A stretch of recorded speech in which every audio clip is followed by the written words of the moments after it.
Hello, I, Diski Lamo, once again welcome you all in our accountancy class.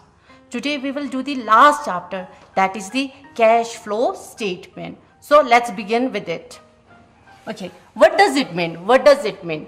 Cash flow statement होता क्या है? Cash flow statement का मतलब होता है that cash flow state means what cash inflows and outflows. That means inflows and outflows of cash is the cash flow statement. Okay, now cash flow statement, cash, but here we won't take only cash. लेकिन यहाँ पर हम सिर्फ cash नहीं लेंगे, cash equivalent भी लेंगे. Cash and cash equivalent यानी कि वो दोनों हम कैश कंसीडर करेंगे यहाँ पर इस चैप्टर में. ठीक है, तो कैश फ्लो स्टेटमेंट होता क्या है? कैश फ्लो स्टेटमेंट का मतलब होता है कैश यानी कि पैसा, रुपया.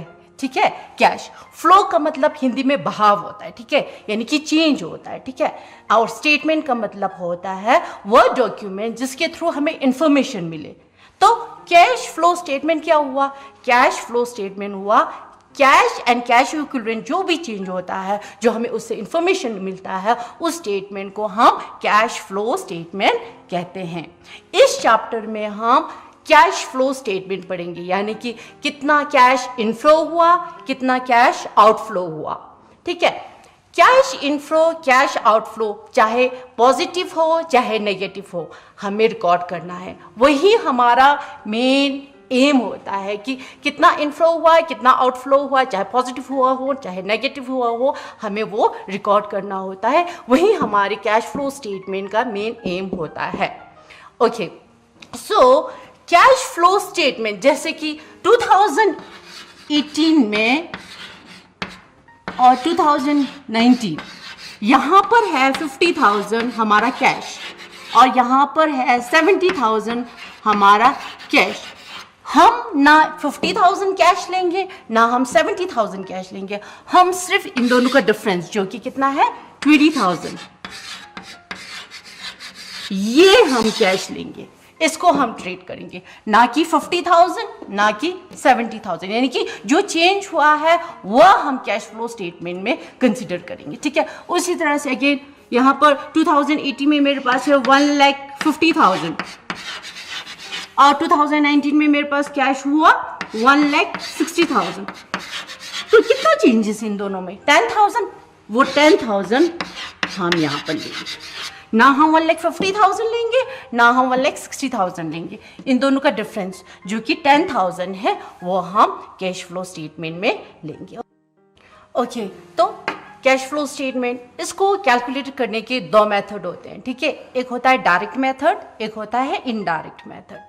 डायरेक्ट मेथड आपके सिलेबस में नहीं है, सो हम वो नहीं करेंगे. हम इनडायरेक्ट मेथड है जो कि आपके सिलेबस में है. ठीक है, इनडायरेक्ट मेथड जो होता है वह अकाउंटिंग स्टैंडर्ड 3 के अकॉर्डिंग होता है. ठीक है, तो हम इनडायरेक्ट मेथड लेंगे ना कि डायरेक्ट मेथड. अच्छा जी, अब इसमें इनडायरेक्ट मेथड में operating activity, investing activity, financing activity यानी कि 3 एक्टिविटीज में डिवाइड करते हैं.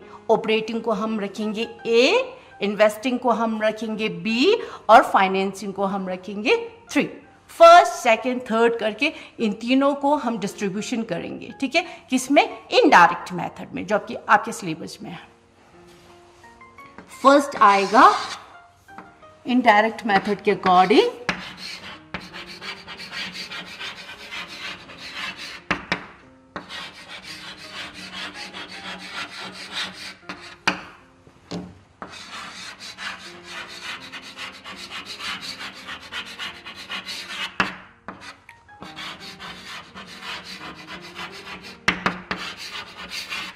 Operating activity,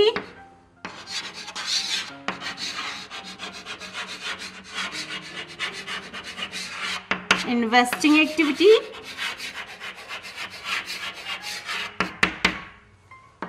and financing activity.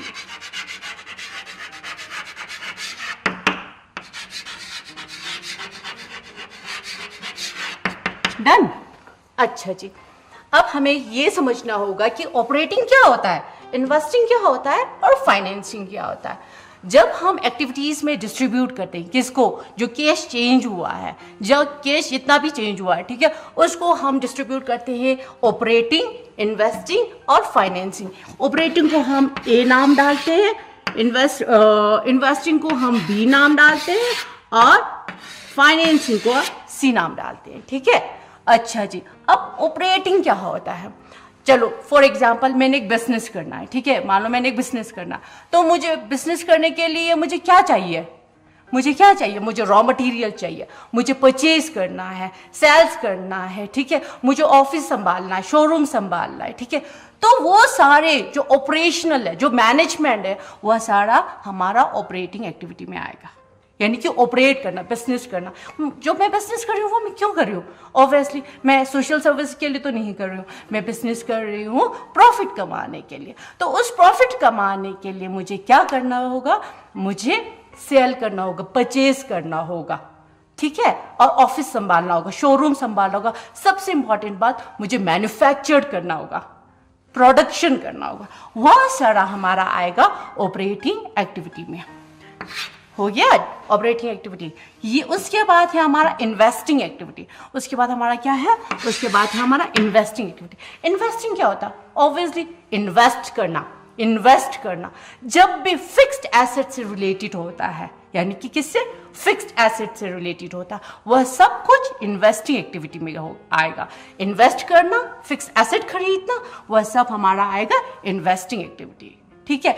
Operating में क्या आएगा, सेल करना, परचेज करना, प्रोड्यूस करना, ऑफिस संभालना, शोरूम संभालना, ऑपरेटिंग एक्टिविटी में, यानी कि ऑपरेशन मैनेज करना बिजनेस को, ठीक है, वो ऑपरेटिंग एक्टिविटी में आएगा। सेकेंड, जो इन्वेस्ट करना, एसेट खरीदना, फिक्स्ड एसेट,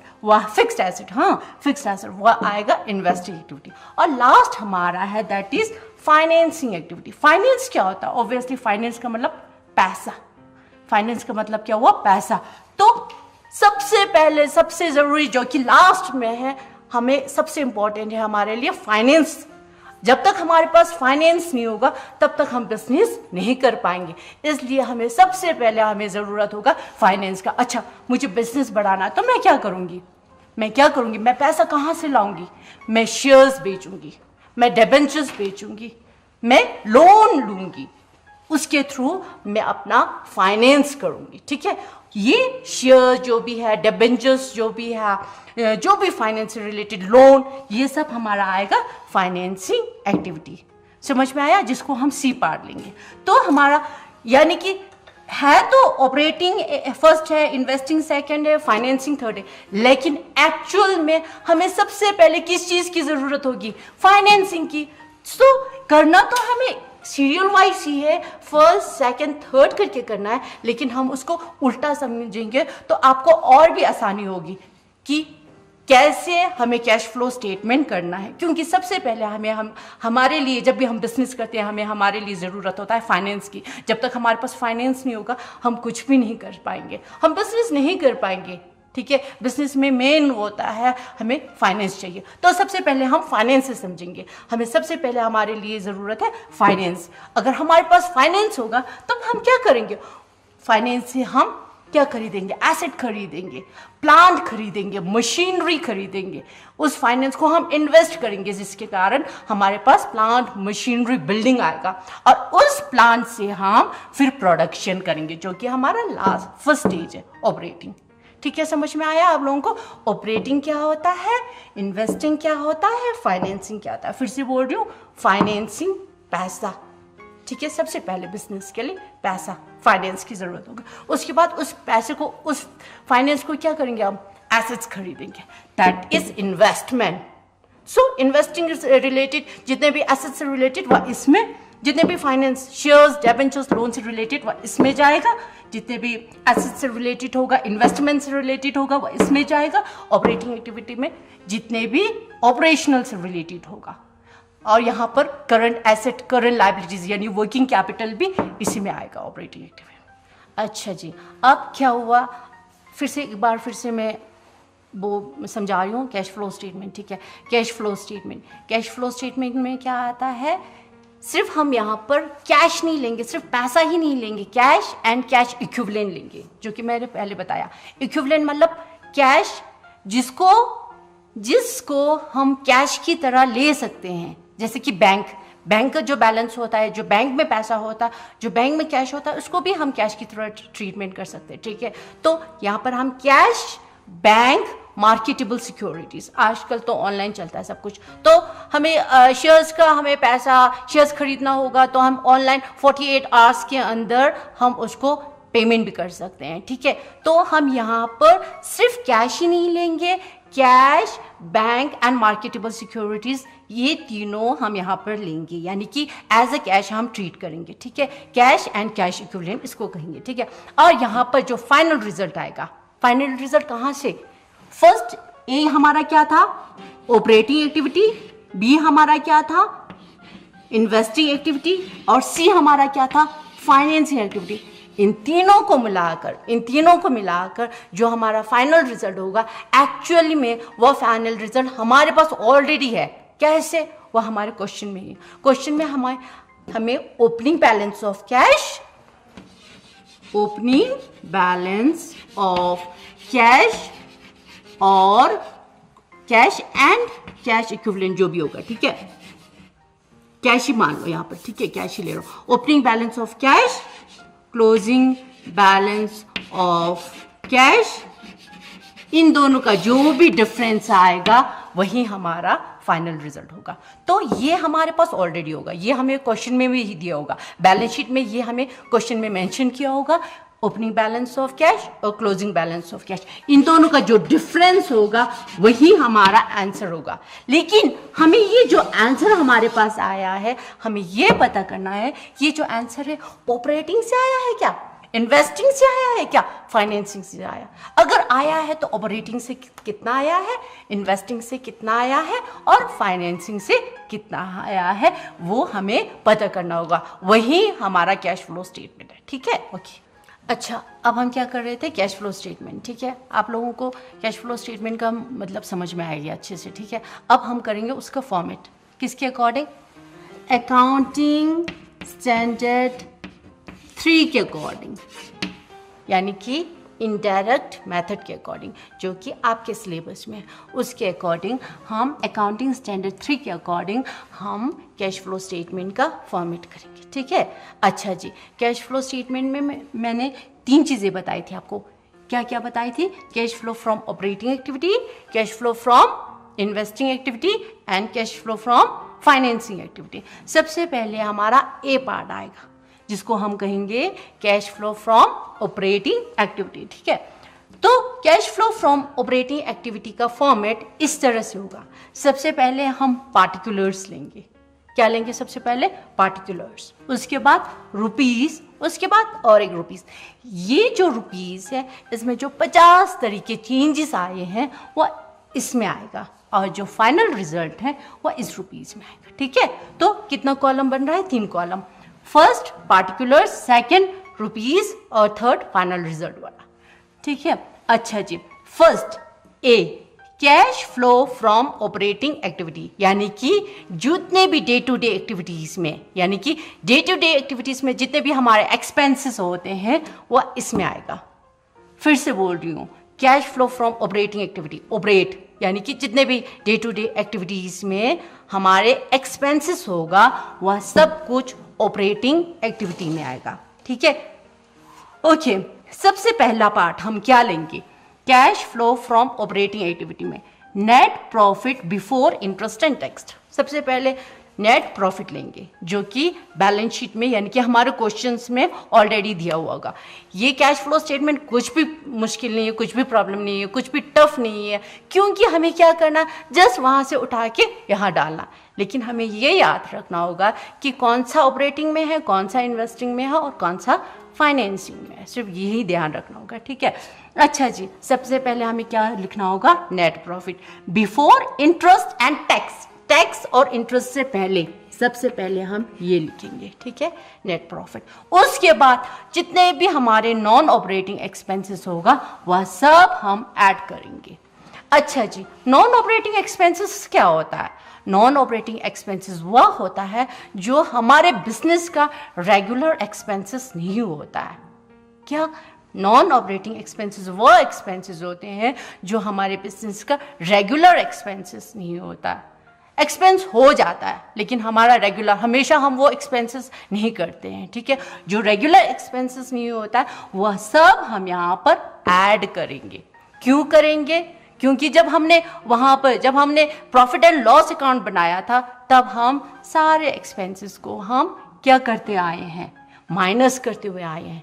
लेकिन नहीं, हमें माइनस नहीं करना है, यहाँ पर कैश फ्लो स्टेटमेंट क्या करना है, प्लस करना है। इसलिए हम सारे नॉन ऑपरेटिंग एक्सपेंसेस को यहाँ पर प्लस करेंगे, ठीक है।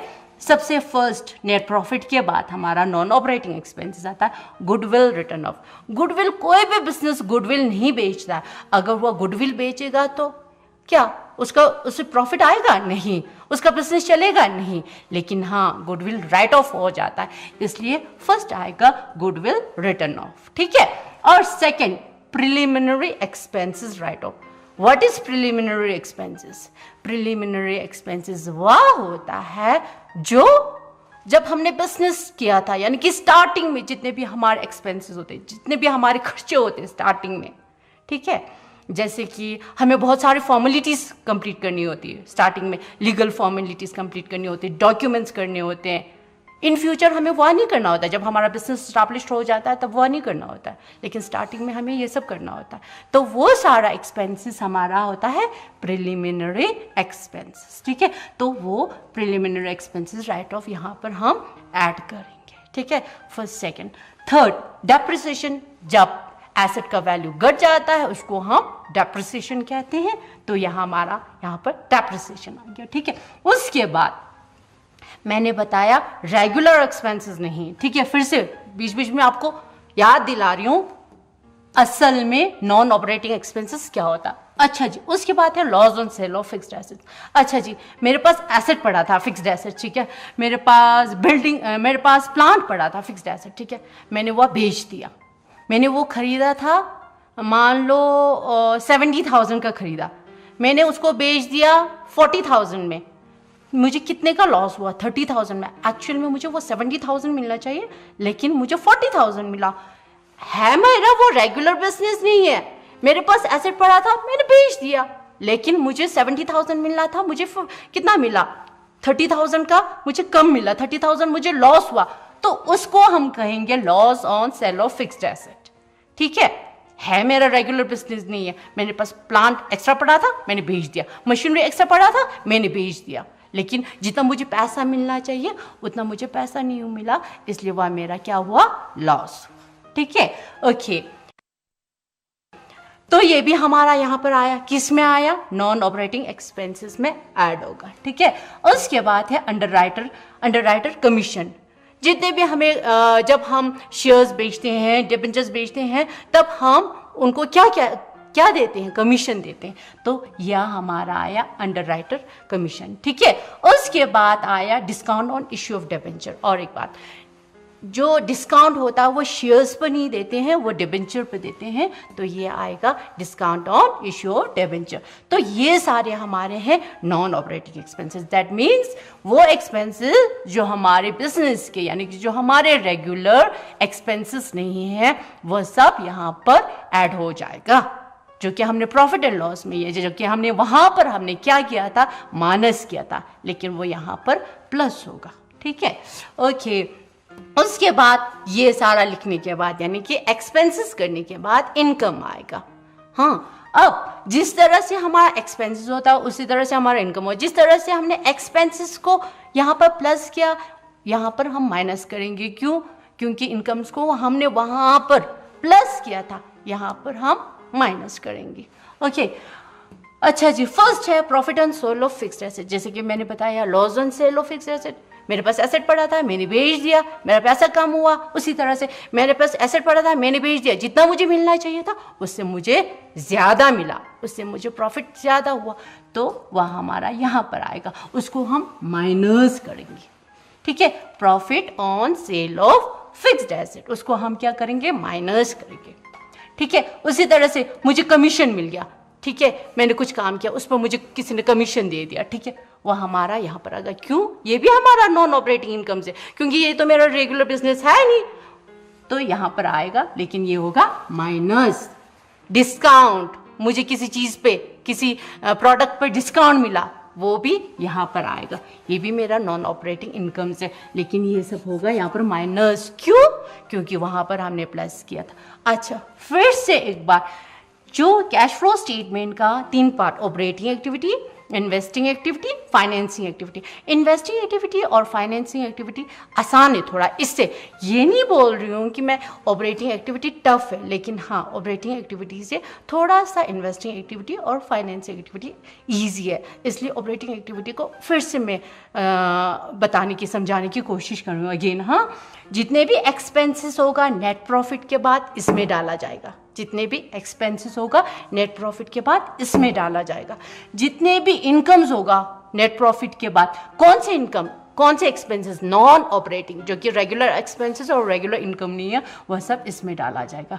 पहले net profit before interest and tax, उसके बाद नॉन ऑपरेटिंग एक्सपेंसेस जैसे कि goodwill return of, preliminary expenses written off, depreciation written off, loss on sale of fixed assets, underwriter commission, discount on issue of debenture, non-operating incomes में क्या क्या, profit on sale of fixed asset, commission और discount। ये याद रखना, जितने भी expenses हैं उन सबको हम ऐड करेंगे, उन सबको हम प्लस करेंगे, plus plus plus plus plus plus, और जितने भी इनकम्स होंगे उनको हम माइनस करेंगे। क्यों?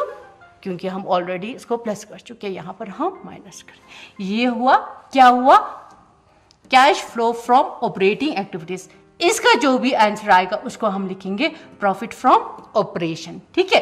अब जी, जितने भी कैपिटल्स होते हैं ना, वर्किंग कैपिटल्स, वो यहाँ पर आएगा। ठीक है। जैसे कि हमारे करंट एसेट्स है, करंट लायबिलिटीज है। करंट एसेट क्या होता है? ये तो आप लोगों ने पहले से कर चुके हैं। करंट एसेट्स क्या होता है? डेटर्स।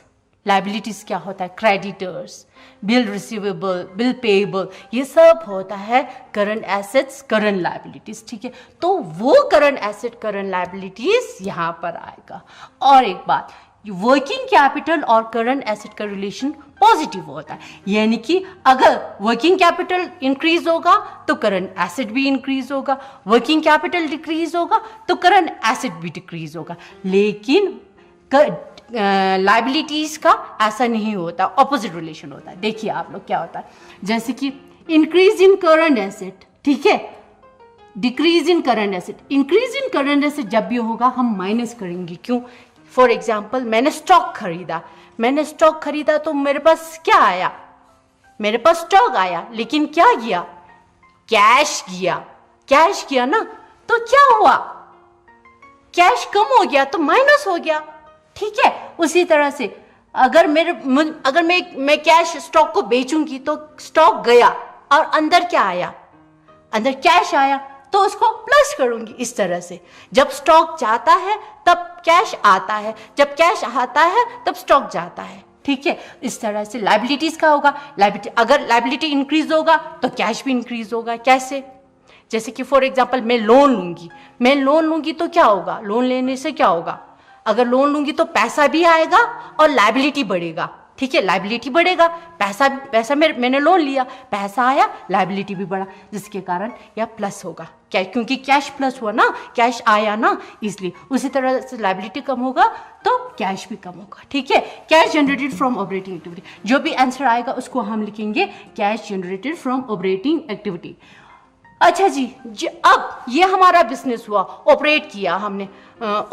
ठीक है। उस ऑपरेट में हमने क्या करेंगे? ऑपरेट में हमारे पास जो भी हमारा एक्टिविटीज आया उसका आंसर लिखने के बाद हमें, जितने भी बिजनेस करते हैं ना, उसमें गवर्नमेंट टांग अड़ाते हैं, क्योंकि हम बिजनेस कर रहे हैं तो हम कमाई कर रहे हैं।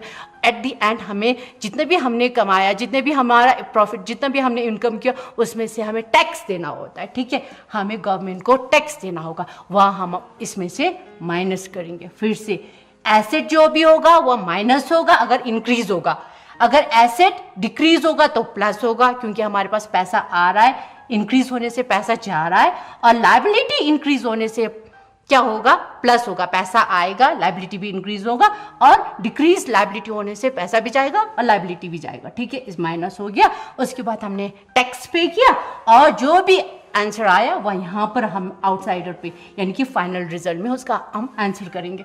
और net cash from operating activity अगर प्लस में आया, हमारा आंसर प्लस में आया, तो हम लिखेंगे net cash from operating activity. Answer जो होता है वह पॉजिटिव भी हो सकता है, वह नेगेटिव भी हो सकता है। अगर पॉजिटिव हुआ तो हम लिखेंगे net cash from operating activity, अगर नेगेटिव हुआ तो हम लिखेंगे net cash use in operating activity. अच्छा, यही है आपके कैश फ्लो स्टेटमेंट का operating activity. That's all for today's class. We will continue in next class.